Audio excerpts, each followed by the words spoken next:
औज़ुबिल्लाहिमिनश्शैतानिर्रजीम बिस्मिल्लाहिर्रहमानिर्रहीम। नाजरीन, special TV के प्रोग्राम हेल्थ स्पेशल में हम आपको खुशामदीद कहते हैं। होम्योपैथी एंड सेहत के हवाले से हमारा आज का जो प्रोग्राम है वो बड़ा ही अहम होगा। हमारे साथ रहिएगा, यकीनन आपको बहुत ज़्यादा फ़ायदा हासिल होगा।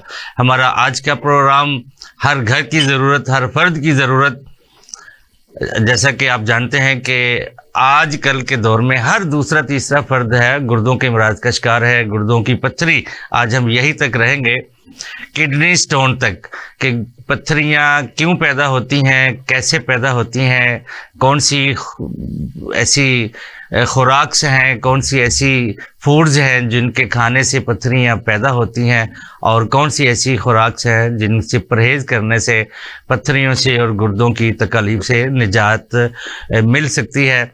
इसके अलावा हम बात करेंगे कि पत्थरियाँ किन किन चीज़ों की सबब, किन किन चीज़ों की कमी या ज़्यादती की वजह से पत्थरियाँ पैदा होती हैं, और आखिर में हम देखेंगे कि होम्योपैथी जो है इन पत्थरियों के हवाले से हमारी कौन सी मदद करती है। क्या अगर किसी मरीज़ को के गुर्दों में पत्थरियां हैं तो होम्योपैथी के अद्वियात से पत्थरियां निकल सकती हैं। गुर्दों में तकलीफ़ है तो होम्योपैथी के अद्वियात से तकलीफ़ दूर हो सकती हैं। गुर्दों में इन्फेक्शन है तो क्या होम्योपैथी हमारी मदद करती है। इसी सिलसिले में आज हम बात करेंगे, तो हमारे साथ रहिएगा। पहले मैं अपने पैनल का तारुफ कराता हूं, उसके बाद हम अपने टॉपिक की तरफ आते हैं। मेरे साथ दाएं तरफ हैं डॉक्टर साइमा तजम्मल साहिबा। आप पिछले 20 साल से होम्योपैथी के अद्वियात से शहर लाहौर के गरीब आवाम की खिदमत कर रही हैं। आपके साथ हैं जनाब सीनियर मोस्ट डॉक्टर जमील मेहरवी साहब। आप COH community of homeopath Pakistan के रहनुमा हैं, लीडर हैं, फाउंडर मेंबर भी हैं। तो आप पिछले 1992 से तो मैं इनको जानता हूँ, उससे पहले का मुझे नहीं पता। तो 1992 से मैं जनाब को जानता हूँ कि आप होम्योपैथी के अद्वियात से हज़ारों लाखों मरीज़ों को शफा दे चुके हैं अल्लाह की रहमत से, अल्लाह की मदद से, और ये सिलसिला तादमे जारी व सारी है और जारी व सारी रहेगा। आपके साथ हैं डॉक्टर काजी सजाद अहमद साहब। काजी साहब कम्युनिटी ऑफ होम्योपैथ पाकिस्तान के मरकज़ी प्रेसिडेंट हैं, और आप भी पिछले 25 साल से होम्योपैथी के अद्वियात से पाकिस्तान के गरीब आवाम की खिदमत कर रहे हैं। तो सर, आप सबका बहुत शुक्रिया कि आप अपना कीमती वक्त निकाल कर स्पेशल टीवी के प्रोग्राम में तशरीफ़ लाए, और जो हमारा प्रोग्राम है हेल्थ एंड होम्योपैथी, जो हम जिसको लीड कर रहे हैं, इसमें आप हिस्सा बने। तो सबसे पहले मैं डॉक्टर काजी सजाद साहब आपकी तरफ आता हूँ। जो हमारा टॉपिक है कि किडनीज का, इसमें आपसे मैं ये पूछूंगा कि इंसानी जिस्म में किडनीज का क्या रोल है, गुर्दों का क्या किरदार है, इस पर रोशनी डालें आप। बिस्मिल्लाहिर्रहमानिर्रहीम। आपका और स्पेशल टीवी की इंतज़ामिया का शुक्रिया, जो कि हेल्थ अवेयरनेस का प्रोग्राम वो काफ़ी अरसे से जारी सारी रखे हुए हैं। और स्पेशल शुक्रिया कम्युनिटी ऑफ होम्योपैथ पाकिस्तान का। ये गुर्दा इंसानी जिस्म के कुछ वाइटल आर्गन्स हैं, बड़े अहम आर्गन्स हैं। गुर्दा उनमें से एक है। इसका जो स्ट्रक्चर है मेजर, उसके 4 पोर्शन बन जाते हैं। उसकी जो शक्ल है, जो लोबिया की शक्ल होती है, उससे मिलती जुलती है काफ़ी हद तक, तकरीबन 95% मिलती जुलती है। उसके जो 4 मेजर पार्ट्स हैं, उसमें एक है ग्लोमेरुलस। ये एक कैपिलरीज का एक बंडल होता है जो कि खून में से टॉक्सिन को और वेस्ट प्रोडक्ट को फिल्टर करता है। ये ब्लड को फिल्टर करना इसकी मेजर जिम्मेदारी होती है। फिर उसके बाद आ जाते हैं उसमें ब्लड वेसल्स, आर्टरीज और वेन्स। ये ब्लड की सर्कुलेशन को, फ्रेश ब्लड जो आता है किडनी को पहुंचाते हैं, और जो जब वो यूज हो जाता है तो वेन्स उसको वापस लेकर जाती हैं। ट्यूबल्स, जिनको टिनी ट्यूब्स भी कहते हैं, उनका काम ये है कि ब्लड में से वेस्ट को रिमूव करना, ख़त्म करना, और जो डाइट के ज़रिए जो न्यूट्रिएंट्स शामिल हो जाते हैं ब्लड में, वो उनको एब्जॉर्ब करती है बॉडी के लिए। फिर चौथा ऐसा आ जाता है इंटरस्टिशियम। ये एक स्पेस होती है ब्लड वेसल्स, ट्यूबल्स और ब्लड अपना ग्लोमेरुलस के दरमियान में, जो एक दूसरे के दरमियान जो स्पेस होती है, उस स्पेस में एक अल्लाह ताला ने फ्लूइड रखा हुआ है, एक बैलेंस रख लें ताकि एक दूसरे के साथ वो टकराएं ना, चिपक ना जाएं। तो इसका भी बड़ा अहम रोल है। अगर ये डिस्टर्ब हो जाए तो गुर्दे का फंक्शन ही तकरीबन डिस्टर्ब हो जाते हैं। अब गुर्दे के जो मेजर उसमें आ जाता है कि गुर्दा जो सबसे पहले इसको हम कह सकते हैं कि फिल्टरिंग ब्लड को फिल्टर करते हैं। ब्लड में जो वेस्ट टॉक्सिन्स उनको रिमूव करता है। फिर जो एसिड जो बॉडी के सेल्स पैदा करते हैं उनका इखराज करता है, उसका बैलेंस भी रखता है। फिर इसी तरह के इंसान की जो बॉडी में फ्लूइड पानी है उसका भी बैलेंस उस रखना होता है। मिसाल के तौर पर एक आदमी जैसे अल्ट्रासाउंड के लिए डॉक्टर साहिबान कहते हैं जी कि आप पानी पी कर आएँ, अभी अगर 1 घंटे डेढ़ पहले अगर पानी ज़्यादा पी लिए और वो ज़्यादा है तो आधे पौने घंटे के बाद उस इंसान को महसूस होता है कि मेरा मसाना भर गया है या मुझे यूरिन का इखराज करना चाहिए।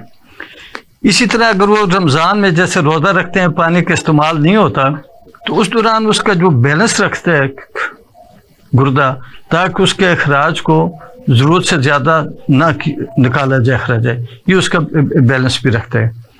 फिर इसके अलावा गुर्दे का काम ये भी है कि ये जो कुछ हार्मोन्स और एंजाइम्स जो होते हैं, जो ज़रूरत के मुताबिक, मिसाल के तौर पर रेनिन एक एंजाइम्स है, वो हमारे ब्लड प्रेशर को कंट्रोल करने के लिए उसका बड़ा अहम रोल है। फिर इसी तरह आ जाएं एरिथ्रोपोएटिन, ये हार्मोन है, वो एंजाइम था, ये हार्मोन है। ये जो आरबीसी बनते हैं बोन मैरो में, वहाँ ये उसको स्टिमुलेट करता है कि आरबीसी की जो प्रोडक्शन को स्टिमुलेट करता है ताकि प्रोडक्शन मुनासिब जितनी ज़रूरत हो उसकी हो। अगर जिस्म में ऑक्सीजन किसी वजह से कम हो जाए तो माइंड से किडनी को मैसेज आता है, फिर वो एक्स्ट्रोपोएटिन हार्मोन्स को रिलीज़ करते हैं ताकि ऑक्सीजन का बैलेंस नॉर्मल रह जाए। फिर इसी तरह एक जो ग्रुप है एंजाइम्स का, कालिक्रियंस, ये हमारी ब्लड वेसल्स को रिलैक्स रखता है ताकि उनमें स्टिफनेस ना हो, ताकि जो ब्लड की सर्कुलेशन जो है वो बड़े अच्छे अंदाज में होती रहे। फिर ये जो बाज़ का ये होता है कि कोई मेडिसिन का वो उसमें वेस्ट में आ जाती है, लेकिन चलो मैं कहता हूँ कि अगर वो मेडिसिन इस्तेमाल की जाती हैं या कोई भी जो गैर ज़रूरी चीज़ें हैं तो उनका इखराज भी वो इसमें शामिल आ जाते हैं, उसको इजीली हो जाते हैं।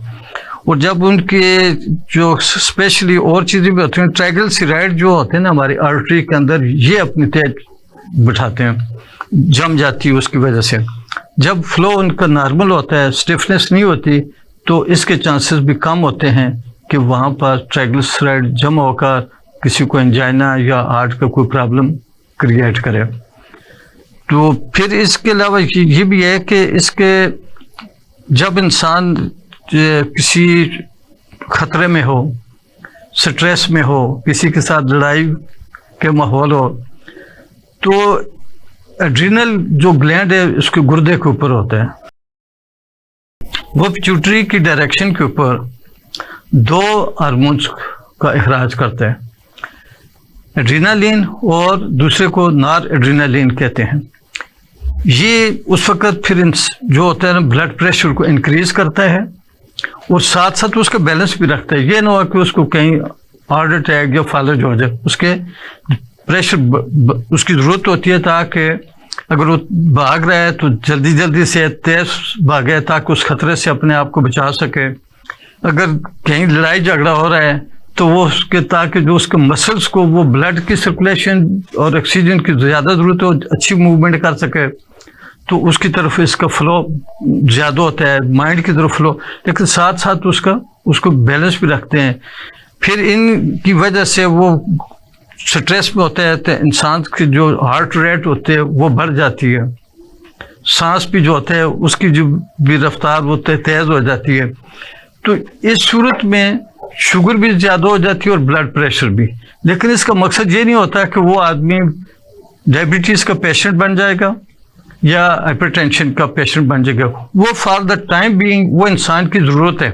अगर वो उस मिकदार में उसका ब्लड प्रेशर हाई नहीं होगा, अगर उसको वो ग्लूकोज नहीं मिलेगा, तो वो उसमें वीकनेस होगी, वो अपने आप को खतरे से या उस लड़ाई में अच्छे तरीके से काम नहीं कर सकेगा। फिर इसके अलावा गुर्दे के काम में ये भी आ जाता है कि ये जो बॉडीज़ के इलेक्ट्रोलाइट्स होते हैं इनका बैलेंस रखता है, ताकि कमी ज्यादती इसकी वजह से ताकि कोई और फर्दर कॉम्प्लिकेशंस पैदा ना हो। फिर जो एसिड्स पैदा होते रहते हैं जैसे यूरिक एसिड और मुख्तलिफ किस्म के एसिड्स हैं जो बॉडी पैदा करती है, उसके बैलेंस को भी ये कंट्रोल में रखते हैं, मेंटेन रखते हैं। फिर जो ब्लड प्रेशर है उसको भी बैलेंस रखने में गुर्दे का अहम रोल है। तो ये गुर्दे की एक फिजियोलॉजी है। तो ये इस अगर आप ये कहें कि गुर्दे के बगैर इंसान की जिंदगी नामुकम्मल है, वो एक सेहतमंद इंसान नहीं होता। जी डॉक्टर जमील बरवी साहब, सर आप ये बताएं कि ये स्टोन पत्थरी क्या है, ये कैसे बनती है, होम्योपैथी में क्या इसका रोल है, पत्थरी बनती क्यों है गुर्दों में? बहुत शुक्रिया जी, स्पेशल टीवी का खास तौर पे आपका COH का। बात ये नाज़रीन के पत्थरियां जो है ना ये हमारी अपनी बहुत ज़्यादा क्या कह लें कि कम इल्मी और खुराक और हमारा कल्चर, हमारा रहन सहन, हमारा तर्ज ज़िंदगी, लाइफस्टाइल, बहुत सारी चीज़ें इस पे बेस करती हैं। बड़ी एक छोटी सी बात है जिसको हम शायद इग्नोर कर देते हैं, वो ये है कि जैसे कहते हैं ना जी, पेशाब आया हो तो हम पेशाब को खामखा में रोक के रखते हैं, मतलब हम कहते हैं कि अभी कर लेते हैं, चलें उठ ही जाना है। जैसे आजकल हम बहुत ज़्यादा सोशल मीडिया और मोबाइल और लैपटॉप और अपनी जॉब और मुख्तलिफ जगहों पे हम बिजी हैं। सम टाइम हम वाकई बिजी होते हैं, बट लेकिन अक्सरियत जो लोगों की है ना वो इतना बिजी नहीं होते जितना वो अपने आप को इसमें रखते हैं और वो कहते हैं चलें अभी थोड़ी देर तक उठ जाएंगे, करेंगे। सो पेशाब को ज्यादा टाइम तक रोके रखना जो है वो इस वक्त बहुत बड़ी वजह है एक तो। दूसरा ये है कि हमारी जो खुराक है उसमें हमने चावल का इस्तेमाल बहुत कर दिया हुआ है।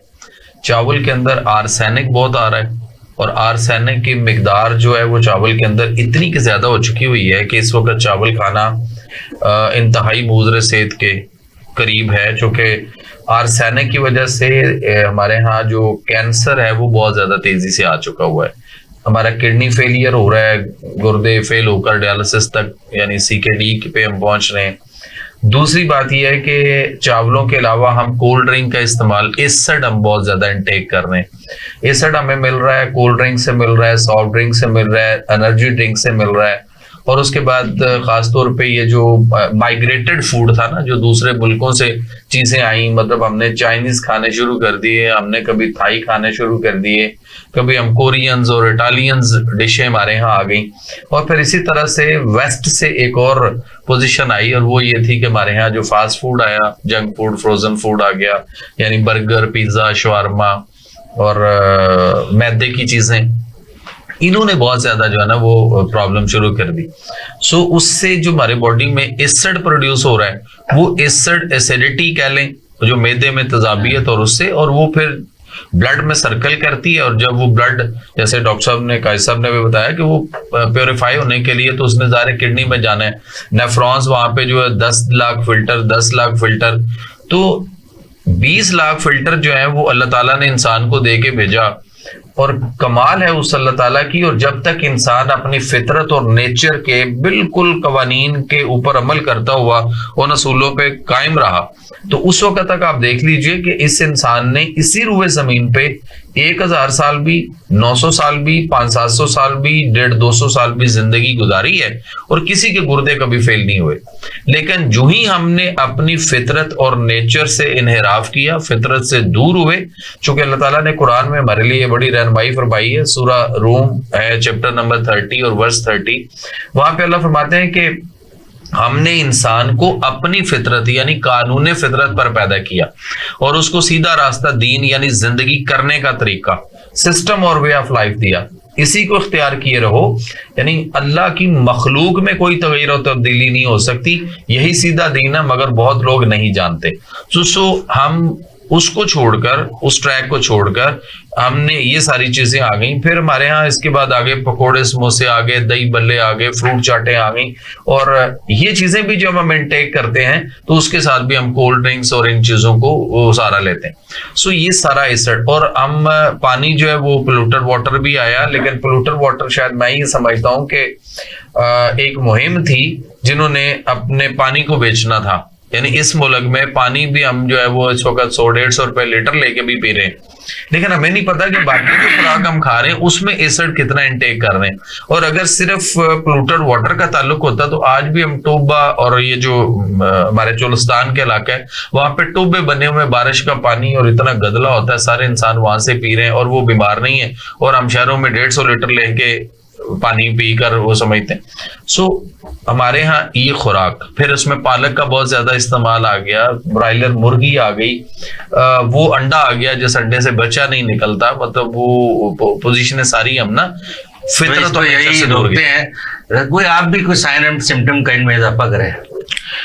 सर ने फिजियोलॉजी बताई, इन सर ने हमारी जो जो प्रॉपर बड़ी डिटेल के साथ बात बताएं। जैसे प्रॉपर जो एक वे ऑफ लाइफ जो है उससे हम लोग हट गए हैं, उसकी वजह से जो प्रॉब्लम्स आ रही हैं वो सर ने बहुत डिटेल से बताई है। तो सर मैं आपको ये एक चीज़ बीच में ऐड करना चाहूँगी कि स्टोन इन्फेक्ट है क्या। स्टोन इन्फेक्ट हमारी बॉडी की एक बायोकेमिस्ट्री है कि इसमें एसिड्स, सेल ने एसिड्स बनाने हैं, जैसे सर ने बताया कि एसिड जिनसे हम लोग बहुत ज़्यादा यूज़ कर रहे हैं। अगर एसिड इनटेक हमारा ज़्यादा है और सेल जो है उसको कंज्यूम करने के बाद उसका वेस्ट प्रोडक्ट जो सा है एसिड की शक्ल में हमारी बॉडी के अंदर बहुत ज़्यादा हो जाता है। नॉर्मली जो हमारा यूरिन का पीएच लेवल जो है वो एसिड होता है, एसिडिक है। अगर ब्लड जो है वो हमारे क्या कहते हैं किडनीज में फिल्टर होने के लिए आता है और उसमें मिनरल्स जो हैं जो जिन्होंने इलेक्ट्रोलाइट्स भी हैं। Electrolytes is not the simple एक नेम नहीं है, इसमें इलेक्ट्रिसिटी है। इलेक्ट्रिसिटी ने जनरेट करना है पूरे आपके सिस्टम को, ब्रेन को भी, आपके हार्ट को भी, आपके लिवर को भी, आपके ब्लड को भी, और एक ऑस्मोसिस, एक प्रेशर है उसको भी इसने मैनेज करना है। जब ये सारा सिस्टम जो है ये इंसान खुद, जैसे सर ने बड़े खूबसूरत तरीके से हमें बताया कि इंसान खुद अपना दुश्मन है। बिल्कुल इसी तरह से है, 150 साल भी इंसान जिया है और अपने सेहतमंद गुर्दों के साथ जिया है। अपनी ही बेवकूफ़ी के साथ, अपनी ही गलत आदतों के साथ हम लोग अपने किडनीज को डैमेज कर लेते हैं गलत चीज़ें इस्तेमाल करने की वजह से। सोडियम, पोटेशियम, कैल्शियम, फिर क्या कहते हैं मैग्नीशियम, ये सारे के सारे वो सॉल्ट्स हैं कि जो जिनकी बैलेंस जो है जब आउट जाता है तो उसकी वजह से क्या होता है कि ये इनकी सेडिमेंटेशन होती है, लाइक बॉडी के अंदर प्रॉपर फिल्टर नहीं हो पाते। इसी से ही कंटिन्यू करूंगा, वक्त है ब्रेक का, ब्रेक के बाद आपसे ही मैं कंटिन्यू करूंगा। तो नाजरीन, हमारा आज का जो प्रोग्राम जो चल रहा है किडनीज का, गुर्दों की पत्थरियों का, ये यकीनन आपके लिए बड़ा फायदेमंद होगा। हमारे साथ रहिएगा। मिलते हैं एक छोटे से ब्रेक के बाद। जी तो नाजरीन, ब्रेक के बाद दोबारा आपको खुश आमदीद कहते हैं, आपकी खिदमत में हाजिर हैं। ब्रेक पे जाने से पहले हमारी senior homeopath doctor Saima Tajammul साहिबा गुर्दों के कुछ साइन एंड सिम्टम के बारे में हमें बता रही थी। तो चलते हैं डॉक्टर साइमा साहिबा की तरफ और आप कंटिन्यू करें जी। साइन एंड सिम्टम 3 मिनट आपके पास है। सर साइन एंड सिम्टम्स की तरफ अगर आते हैं तो इसमें ये कि सबसे पहले तो मैं ये रिक्वेस्ट करूंगी कि इसको दूसरी जो सी पेन्स है ना उससे थोड़ा सा डिफ्रेंशिएट कर देना चाहिए। लाइक इसी जगह पे यानी कि अब किडनीज पड़ी कहाँ पे हुई हैं, हमारा जो कॉलम है वर्टिब्रल कॉलम जो है, जहाँ पे आपकी ये मैं मतलब स्टूडेंट्स के लिए भी मैं बताऊंगी कि जहाँ पे लाइक आपकी रिब्स खत्म हो रही है ना, इस जगह पर यानी वो आई थिंक सो 12th वर्टिब्रा बनता है, थ्रैकिक का 12th वर्टिब्रा है, वहां से लेके लंबर रीजन में 3rd वर्टिब्रा तक आपके क्या कहते हैं लोबिया शेप में, बीन शेप में 2 ऑर्गन्स हैं जिनको हम किडनीज कहते हैं। ये 2, एक जो है थोड़ा सा ऊपर है नीचे की तरफ होता है राइट साइड का, और एक थोड़ा सा ऊपर होता है, जो नीचे होता है वो लिवर की वजह से थोड़ा सा नीचे की तरफ होता है।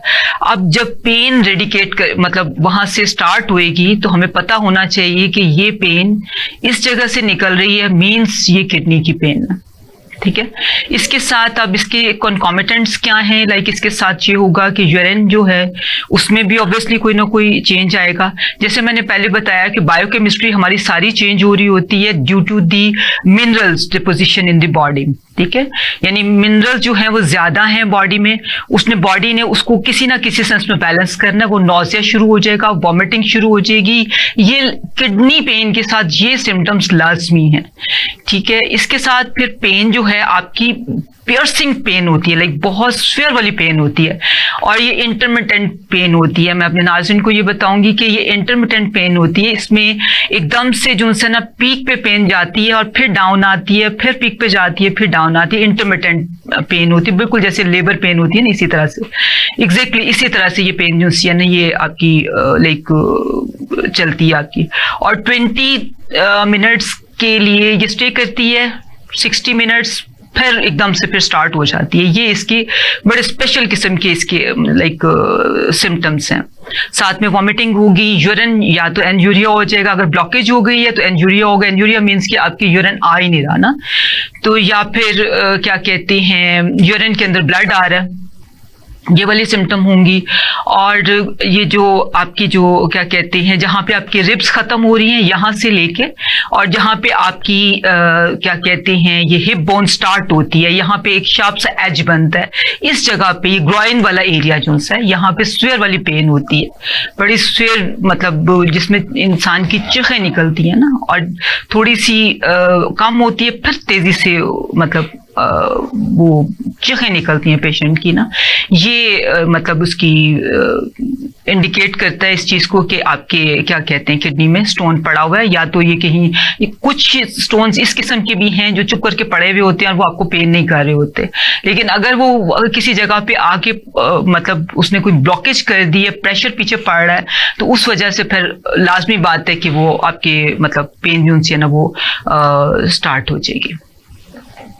भाई साहब, सर एक पेशेंट है उसके वो आपके पास आता है जी कि मुझे इस तरफ भी दर्द है, लोअर एब्डोमेन दोनों तरफ पेन है, आप कैसे अंदाजा लगाएं कि ये गुर्दे की है? क्या कुछ लैब टेस्ट करवाएंगे या बस दे देंगे दवाई की जो मर्जी हो, क्या करेंगे? नहीं, ऐसे पहले दर्द की जो कंडीशन है उसको डिफ्रेंशिएट करना ज़रूरी होता है। सही। आमतौर पर ये यहाँ पर कमर दर्द और गुर्दे का दर्द आम आदमी को कंफ्यूज करेगा। कमर दर्द जो होगा वो अपनी जगह पर जिस हिस्से में है ना वहाँ से रेडिएट करके आगे पीछे दाएं बाएं ऊपर नीचे नहीं जाएगा, वो एक पोर्शन में रहेगा। गुर्दे का जो दर्द होगा ये पीछे से कमर से आगे पेट की तरफ आएगा, और अगर उसमें शिद्दत ज़्यादा है तो ये इवन यूरिटर्स तक, थाइस तक भी आगे ये पेन जाता है। तो यहाँ से पता चल जाता है कि ये जो दर्द है कमर का है या गुर्दे का है, यहाँ से बात खत्म हो जाती है। अब बात तो आपका क्वेश्चन था जी कि आम पेशेंट को किस तरह पता चले साइंस एंड सिम्टम्स की, तो उसमें एक तो ये चीज़ आ गई कि उसको पता चले गुर्दे का या किडनी का। अगर उसको पेशाब करते हुए उसमें ब्लड आ रहा है या उसके यूरिन का जो न क्लाउडी से है, तो अब उसको अपना लैब टेस्ट, आपने क्वेश्चन किया ना कि लैब टेस्ट करवाना चाहिए, हाँ। ये क्या क्यों जरूरत है, उस सूरत में वो फिर टेस्ट करवाए कि आया, टेस्टों पर आते हैं लेकिन उससे पता चल जाएगा कि ये कोई इन्फेक्शन है। फिर सिम्टम बाज का गुर्दे के अंदर इन्फेक्शन हो जाती है। फिर इसी तरह जो बतली और कै की कैफियत होती है, ये भी उसके एक सिम्टम है। ये लेकिन ये दर्द अगर होगा तो फिर ये नहीं है कि अगर उसको स्टमक का प्रॉब्लम हो, खाना ज्यादा खा लिया हो, ज्यादा कोई मिर्च मसाले जैसे तेज खाए हो तो मतली या वॉमिटिंग हो, तो वो और चीज होगी। सही। गुर्दे का दर्द होना लाजम है, क्योंकि उस वक्त फिर जो होते हैं ना, जो हमारी जो ये होती है गैस्ट्रो इंटेस्टाइनल नर्व्स, उसको वो फिर ये जो होती है ना किडनी या इसकी वजह से ना उसको ट्रिगर करती है, फिर उस वजह से ये मतली और ये वॉमिटिंग की कैफियत पैदा हो जाती है। फिर इसी तरह सिम्टम है, किडनी के सिम्टम में यूटीआई, यूरिनरी ट्रैक इन्फेक्शन होता है। पेशाब में कुछ बाज का वो टेस्ट ही पता चलता है, वैसे तो नहीं पता चल सकता कि उसमें कोई क्रिस्टल्स वगैरह आ रहे हैं या नहीं आ रहे। फिर उसके बाद ये होता है कि जिसके सिम्टम्स हैं, जिसको नेफ्रोसिस कहते हैं, किडनी की स्वेलिंग जो हो जाती है। फिर किडनी में जो पॉलीसिस्टिक रसोलियां से कोई दूध से एक्स्ट्रा कोई ग्रोथ बन जाती है। बुखार होगा, सर्दी उसको महसूस होगी, पसीने वगैरह आएंगे, तो ये उसके साइंस एंड सिम्टम्स हैं। इसके बाद फिर जब डॉक्टर के क्लिनिक पर जब आदमी पेशेंट आएगा, जब उसकी ये सिम्टम्स सुन लेगा, फिर उसके बाद वो डिसाइड करेगा कि आया इसके लैब टेस्ट करवाने की ज़रूरत है।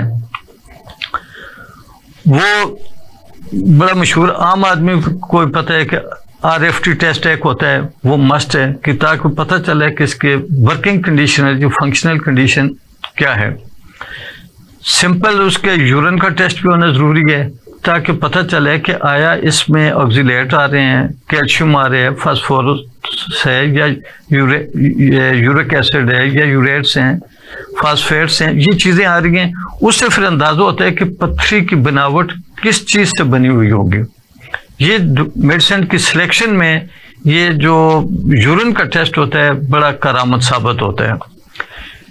फिर अगर उसमें कोई कॉम्प्लिकेशंस आ रही हैं तो फिर उसका अल्ट्रासाउंड भी होना चाहिए ताकि वो जो स्टोन है उसकी लोकेशन, आया स्टोन की वजह से ये प्रॉब्लम उसको दर्द हो रहा है या किसी इन्फेक्शन की वजह से दर्द हो रहा है। ये अल्ट्रासाउंड की रिपोर्ट से क्लियर होगा कि इसका जो पेन है ये पथरी की वजह से है। तो बाकी और भी सारे सिम्टम्स हैं, तो उस पर बात करते हैं वक्त मिला तो डॉक्टर साहब इसमें खुराक का क्या रोल है? देखिए जी, इसमें खुराक का जैसे हम पहले बात कर रहे थे ना, हम चावलों पर दही डालकर खाने के बड़े आदी हैं, शौकीन हैं। तिब्ब नबवी के अंदर ये है कि चावलों पर दही डालकर नहीं खाई जा सकती। दही का रायता जो हम बनाते हैं वो इंतहाई मुज़र सेहत है कि आप दही के अंदर प्याज हो गया, टमाटर हो गया, मूलियां हो गई, खीरे हो गए, बंद गोभी हो गई, ये आप उसके अंदर नहीं डाल सकते, वो दही का मिजाज खराब हो जाता है। और हम तो ये सारा कुछ बना के चावलों पर डालकर खाते हैं, तो जाहिर बात है फिर ये होना है। इसके साथ साथ एक और बहुत बड़ा हाथ जो हमारे यहाँ कौम के साथ बल्कि हाथ हो रहा है आप लोगों के साथ, और वो ये है कि जो डॉक्टर हमारे यहाँ कैल्शियम का अंधाधुंध इस्तेमाल करवा रहे हैं। आप देख लें कि एक फीमेल किसी लेडी डॉक्टर के पास या डॉक्टर के पास चली जाती है तो उसको 9 महीने लगा दिया जाता है कि जी आपने कैल्शियम खानी है।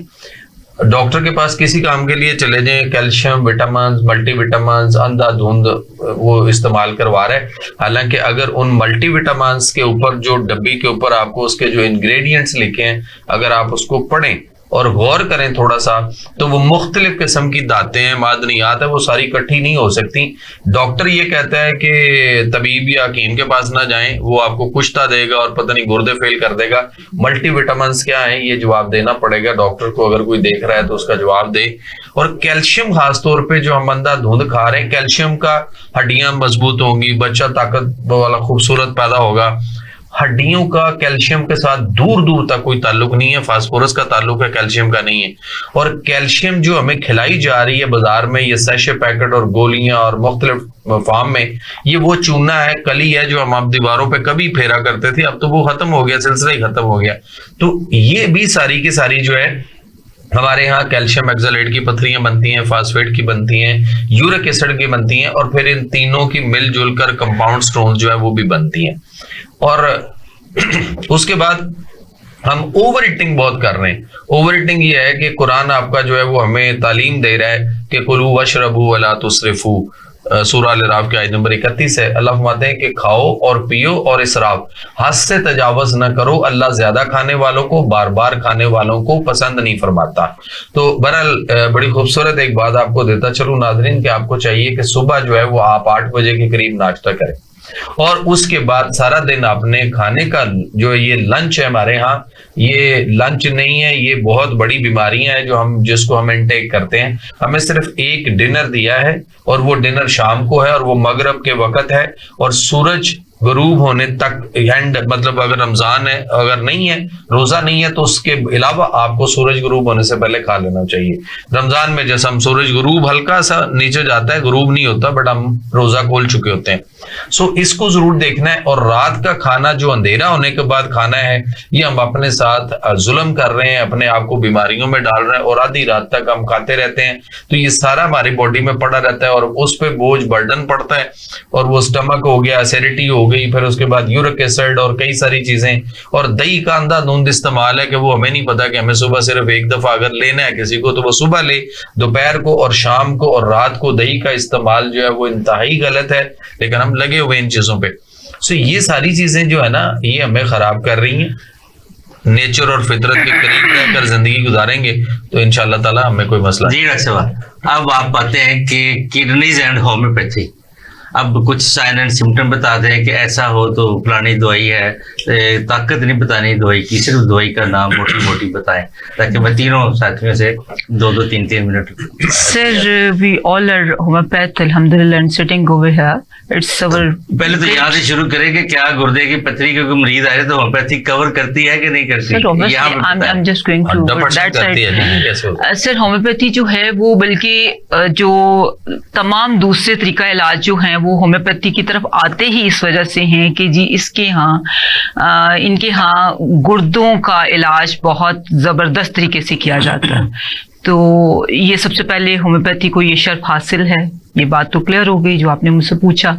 आफ्टर दैट ये कि सर होम्योपैथी का मकसद ये है, जो इसका एम है वो ये कि इसने इंसान को इस काबिल बना देना है कि वो एक हेल्दी और हैप्पी लाइफ गुजारे, और वो खुद अपने सिस्टम को, अपनी बॉडी जो है वो खुद सारे सिस्टम को रेगुलेट कर सके इटसेल्फ।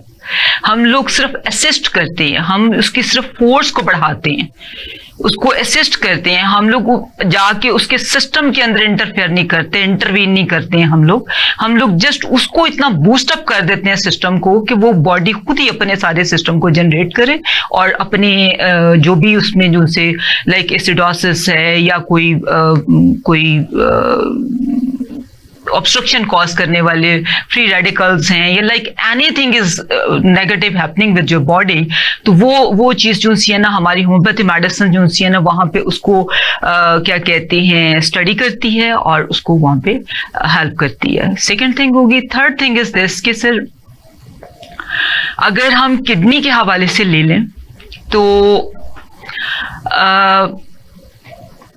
किस वक्त क्या खाना है, किस वक्त क्या पीना है, किस वक्त क्या करना है, ये हमारा लाइफस्टाइल जो है ये इस्लाम से और कुदरत और इस्लाम एक ही चीज़ है। तो हम लोग जब उससे इनहराफ कर गए हैं, उसको हम लोग छोड़ चुके हैं, तो उसकी वजह से जो प्रॉब्लम्स आ रही हैं, वहाँ पे होम्योपैथी जो है सबसे पहले आपको मोटिवेट करती है come toward the nature, and nature is the other name of homeopathy is the other name of nature. अब हम आ जाते हैं मेडिसिन की तरफ। तो मेडिसिन के अबाउट ये है कि सर क्या कहते हैं, तमाम एलोपैथिक होम्योपैथिक मेडिसिन जो हैं वो सारी की सारी नेचर से ही डिराइव्ड है, ठीक है। मदर टिंक्चर जो है वो एज इट इज है, लाइक उसके एक्सट्रैक्ट जो से हैं वो हम लोगों ने मतलब उसको सेव किया हुआ है अल्कोहल के अंदर, ठीक है, उसको प्रिजर्व किया हुआ है, ठीक है। तो अगर हमें मटेरियल फॉर्म में कोई चेंज लेके आना है तो वहाँ पे हम लोग मतलब वो लेते हैं, मदर टिंक्चर्स लेते हैं, अदरवाइज जो है वो ऑब्वियसली पोटेंसी की तरफ जाते हैं। तो अब मेडिसिन की तरफ हम लोग आ जाते हैं। तो सर बार्बरेस वल्गैरिस, किसी बंदे को किडनी से कंसर्निंग कोई इशू आ जाता है, किसी अमर का कोई इशू है, वो बार्बरेस वल्गैरिस को घर में रखे और उसको पानी के अंदर ल्यूक वार्म वाटर ले ले, उसके अंदर 15-20 कतरे डाले और डाल के वो पीना शुरू कर दे। अगर इन केस खुदा ना खास्ता यूरिन जो से ऑब्स्ट्रक्ट हो गया, बंद हो गया, एंजूरिया वाली कंडीशन आ गई है, तो फिर हाइड्रेंशिया, I think so you have guided me about that.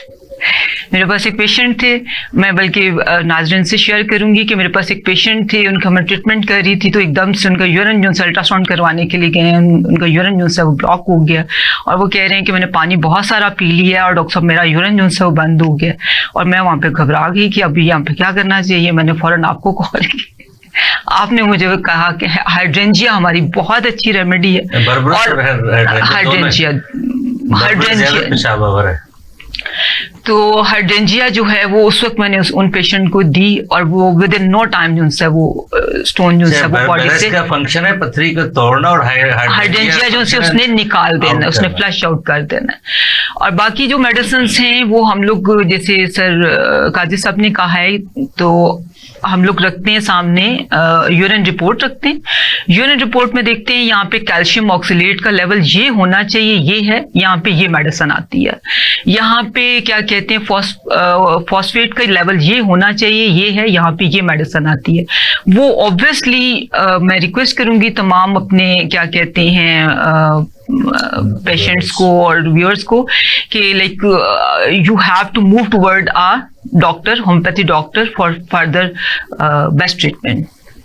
जी काई साहब कुछ आप भी इसमें ऐड करें, हाइड्रेंजिया एंड बार्बरेस टाइम कितने हैं उसके मुताबिक बात करना, फिर सिम्टम करता है। टाइम कितने हैं? अभी 2 मिनट बस, 2 मिनट में। अच्छा 3 मिनट ले लें आप, क्या याद करें। Thank you.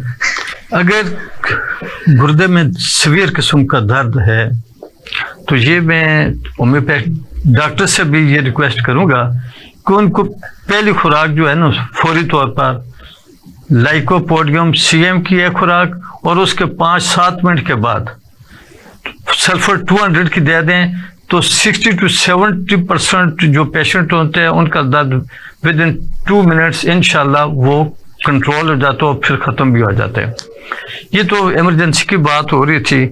मेडिसिन इस तरह है कि उसकी जो मेडिकल रिपोर्ट प्लस उसके सिम्टम्स को मैं मेडिसिन का नाम बता देता हूँ ताकि अपने एंड पर कोई उसका इस्तेमाल ना करे, क्योंकि ये दोनों चीज़ें, उसकी डाइट, ये सब चीज़ें का मुआवजा करके बताया जाता है कि ये चीज़ें आप खाएं या ये ना खाएं।